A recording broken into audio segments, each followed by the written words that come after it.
Shri Harikrishna Heights येथे अत्यंत व्याजबी दरात 25 अमेनिटीज आणि प्रशस्त पार्किंग सह 2 आणि 3 BHK रेडी पोझिशन फ्लॅट्स उपलब्ध। बुकिंग साठी संपर्क पार्श्वनाथ प्रोजेक्ट 9090787833।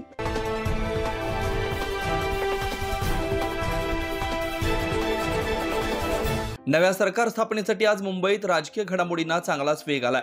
आज भाजपाची केंद्रीय निरीक्षकांच्या उपस्थितीत महत्त्वाची बैठक झाली आहे। त्यानंतर भाजपाच्या विधिमंडळ पक्षाच्या बैठकीत आमदारांनी देवेंद्र फडणवीस यांची विधिमंडळ गटनेतेपदी एकमुखाने निवड केली।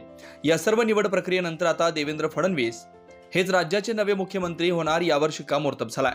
या सर्व निवड प्रक्रियेनंतर आता देवेंद्र फडणवीस हेच राज्याचे नवे मुख्यमंत्री होणार यावर शिक्कामोर्तब झालाय। भाजपाच्या विधिमंडळ पक्षाच्या बैठकीत चंद्रकांत पाटील आणि सुधीर मुनगंटीवार यांनी देवेंद्र फडणवीस यांच्या नावाचा विधिमंडळ गटनेते पदाचा प्रस्ताव मांडला होता। या प्रस्तावाला पंकजा मुंडे यांनी अनुमोदन दिलं।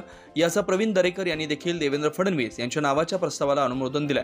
योगेश सागर, गोपीचंद पडळकर, आशिष शेलार या नेत्यांनीही फडणवीस यांच्या नावाच्या प्रस्तावाला अनुमोदन दिलं आणि अखेर देवेंद्र फडणवीस यांची एकमताने भाजप पक्षाच्या विधिमंडळ गटनेतेपदी निवड करण्यात आली।